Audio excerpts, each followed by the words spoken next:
Hoje a gente vai mergulhar em uma das passagens mais densas e fascinantes da Bíblia, Efésios capítulo 3. E o interessante é que essa é uma carta que não foi escrita de um palácio, sabe? Ela veio de uma prisão, de um homem acorrentado que dizia ter a chave para um segredo divino que literalmente mudaria o mundo. Bom, vamos começar por aqui. A primeira coisa que já salta aos olhos é essa declaração. Paulo não se vê como um prisioneiro de Roma. Não, ele se vê como prisioneiro de Cristo Jesus. De cara, ele já redefine toda a situação. As correntes dele não são fracasso, mas parte de uma missão. E uma missão específica, por causa dos gentios, ou seja, de todos os não-judeus. E isso já levanta umas perguntas bem importantes, né? Por que fazer a questão de falar que está preso? Isso não passaria uma imagem de fraqueza? E que segredo era esse? Que mistério era tão vital a ponto de ser o centro da mensagem dele, mesmo atrás das grades? É isso que a gente vai desvendar agora.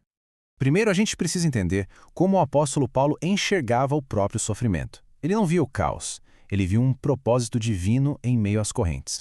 A mentalidade do Paulo aqui é simplesmente impressionante. Em outras cartas, como lá em Filipenses, ele chega a dizer que a prisão dele, na verdade, ajudou o evangelho a avançar.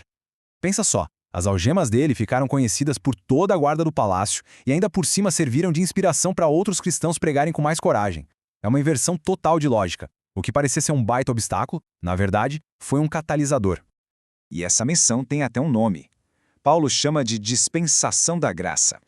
A palavra original em grego aqui é oikonomia, que pode ser traduzida como administração ou mordomia. Então o pulo do gato é entender que ele não está falando de um período de tempo, de uma era, mas de uma responsabilidade, uma tarefa específica que Deus deu para ele, levar a mensagem de Cristo aos não-judeus. E essa missão toda girava em torno de revelar algo que ele chama de o mistério. Um segredo que, segundo ele, ficou guardado por séculos e séculos. Mas antes de contar qual é o segredo, vamos só alinhar os termos. No contexto da Bíblia, um mistério não é tipo um enigma que a gente tem que resolver. É, na verdade, uma verdade que Deus manteve em segredo por um tempo, mas que ele decidiu revelar na hora certa através dos seus apóstolos e profetas. E aqui está a grande revelação. O segredo bombástico era este. Os gentios, os não-judeus, que historicamente eram vistos como o pessoal de fora, agora são co-herdeiros, são membros do mesmíssimo corpo e participam da mesma promessa que o povo judeu. Em Cristo, aquele muro de separação, de hostilidade que existia, foi completamente demolido. Agora são um povo só. Gente, para o mundo antigo, essa ideia era impensável. Era algo absolutamente revolucionário. Para a gente conseguir captar o tamanho dessa revelação, ajuda a dar um passo para trás e ver como ela se encaixa nos grandes esquemas de interpretação da história da Bíblia. Um desses esquemas é o dispensacionalismo. Ele organiza a história em diferentes fases, ou dispensações, em que Deus se relaciona com a humanidade de formas diferentes. A era atual, por essa visão, seria a da graça, a era da igreja. Outro sistema bem importante é o aliancismo. Esse já enxerga toda a história da Bíblia unificada debaixo de uma única aliança de graça, desde o Gênesis.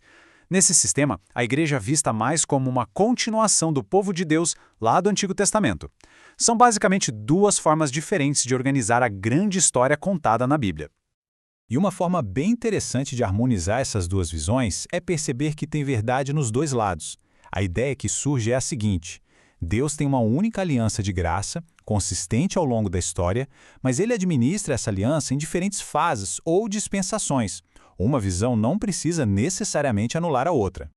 Mas o alcance dessa revelação não para por aqui. Na humanidade, o plano de Deus tem implicações, acredite, para todo o cosmos.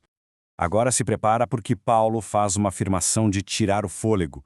Ele diz que a igreja, essa união improvável de judeus e gentios, existe para que a sabedoria de Deus seja conhecida não só aqui na terra, mas também para os seres espirituais, os tais principados e potestades. O que ele está dizendo, no fundo, é que a igreja se torna um espetáculo cósmico, um palco para o universo. Os anjos bons, que sempre quiseram entender melhor o plano de salvação, agora assistem a tudo isso maravilhados. E os poderes do mal, que acharam que tinham vencido lá na cruz, agora vem a sabedoria de Deus frustrar todos os planos deles ao criar esse povo novo e unido. A nossa simples existência como igreja é uma declaração para todo o universo. E depois de voar tão alto, de falar do cosmos e de anjos, Paulo pousa a nave e aterrissa o assunto de uma forma muito pessoal, através de uma oração. Repara só na sequência, na progressão dessa oração. Começa com um pedido de força interior, não exterior. Essa força permite que Cristo habite, que ele se sinta em casa, sabe, nos nossos corações. Isso, por sua vez, nos firma no amor, o que nos capacita a começar a entender o quão imenso é esse amor. E tudo isso leva ao objetivo final, ser preenchido com a plenitude de Deus. O ponto fundamental aqui é que Paulo não está orando por uma vida mais confortável ou para que os problemas sumam.